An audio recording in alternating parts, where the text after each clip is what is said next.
So thank you, Marco, and all the people at S.a.L.E Docs for inviting me and inviting Gulf and Gulf Labor as great hosts, and also as collaborators in the action that hopefully many of you will attend tomorrow, which is why we're here.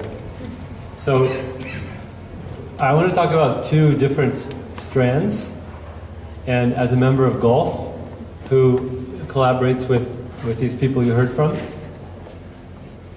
and we together produced this action on May Day, I want to talk about something inside of this image, which is that it's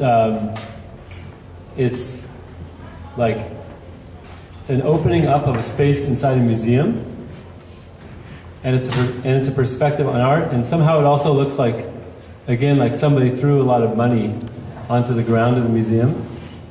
So I'm interested in a connection between the museum and money in the form of debt on the figure of the artist.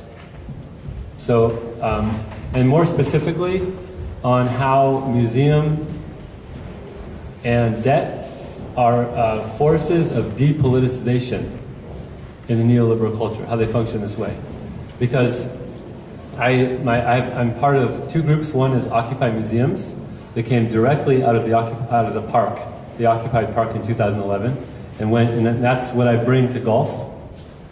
And the other work I'm involved in is called The Artist as Debtor, which is a kind of platform to better understand what effect debt has on the lives of artists, and then to understand how that kind of personal political understanding widens into more communities and repoliticizes artists.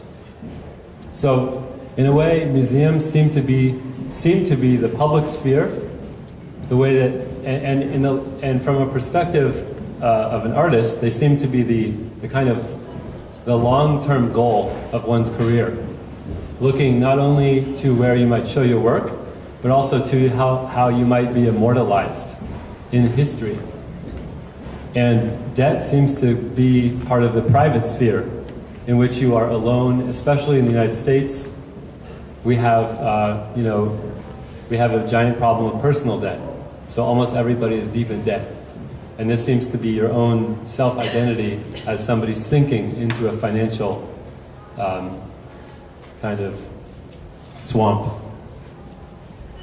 So here in Venice, in the context of the political Biennale, which is the 56th Biennale, which is perhaps political in content, but whose pavilions are largely funded by corporations and oligarchs whose yachts are parked alongside the exhibition, I want to talk about the economic frameworks around the creation of the meanings of art.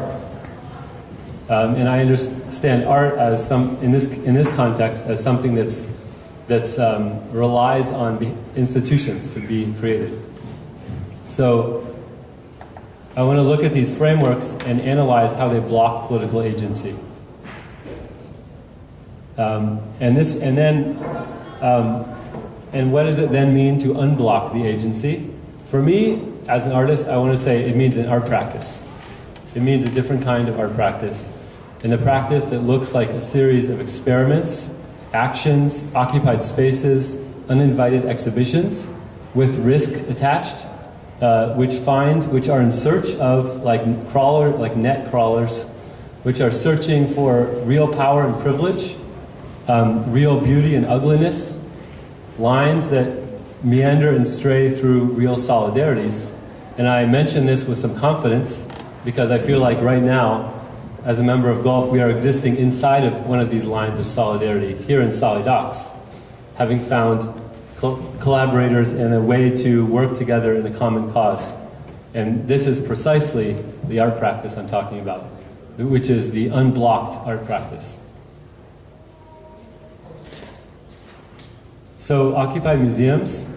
So, you've heard of Occupy Wall Street. It started as a meme. The meme was Occupy Wall Street, and Occupy the Bull of Wall Street. And people already hated Wall Street. because the banksters took people's money. But when the meme was Occupy Museums, the question was asked, why occupy museums? Because people love museums. Why do you hate museums? Do you want to vandalize museums, like the Vandals once did all over Italy, and mark on them and scratch the paintings? And even seasoned activist artists like Martha Rosler at the time, who some of you may know, even expressed concern that we would do harm to museums in a way that was not helpful, because in the US, there's a strong history of, actually, we've completely lost our public funding of museums and artists. And this is partially because of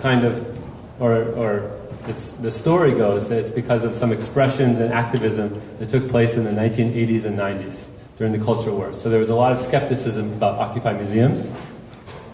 But in fact, in the US, we are no longer fighting for more federal support. That battle has been lost. Our system is almost 100% privately funded. So perhaps we live in your future. And our struggle is against an advanced use of art as neoliberal warfare. So, how much time? Okay. A few minutes. Okay, so, and just quickly, I've made many critiques that try to show, but museums function like a governmental ratings agency in their relationship to the art market. Unlike art fairs and auctions and art schools, museums have a charge to exhibit art for the public. They exist in the domain of the public. And in doing so, they interpret meaning and form the canon, and therefore they hold the symbolic power of making the value of art. And so, this puts the people behind the museums, the people on the boards of the museums, in an amazing position to capitalize on the value of art. And this type of financial leverage runs parallel to the revolving door between Wall Street and the government ratings. They're supposed to be regulating Wall Street. It's a revolving door. So we have the same thing between the public and private, between the museum and the auctions, for example. And museums, and to sort of pre-quote what Greg Gillette is going to talk about, museums are also in their core task of exhibition, right? The expo, the exhibiting and making visible. They make things visible, but we should be skeptical of this high level of visibility, because behind the visibility is the invisibility, which is the dark matter that Greg Gillette is talking about, which is a huge collection of labor, which is unpaid and underpaid labor. And so when we were occupying museums, we took the General Assembly, the Assemblea, from Occupy Wall Street to MoMA. And eventually we went inside MoMA, and we had discussions. And what did we talk about? Sometimes we even talked about the art. And we went inside a Diego Rivera exhibition, and we read a quote that said, "The aim of this appeal of 1931, Diego Rivera and André Breton, the aim of this appeal is to find a common ground on which all revolutionary writers and artists may be reunited, the better to serve the revolution by their art and defend the liberty of that art against the usurpers of the revolution." And of course, in the exhibition MoMA, Diego Rivera is a name that's detached from these words and circulates in museums which are closely connected to auctions. So in occupying the museum, we are repossessing the meaning of the art, which is a tool to help us unblock, our political agency and go forward. And so I see it as a tool of being able to create art. How much time do I have? It should be finished, but if you want to go to a conclusion, okay. Go for it. The artist as debtor. I'm only going to read a quote from that. Okay, that's the artist as debtor seems to be personal. It seems to be, it seems to be something in the US especially that one should be embarrassed about, to have personal debts, to not speak about. And this is, I would say, the most effective block of political agency.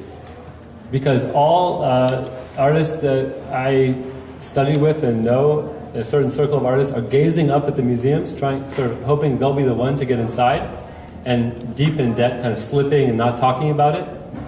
And this is why, basically, you can't do anything, right? So, Artists as Debtor is a platform to organize and to basically open up a discussion about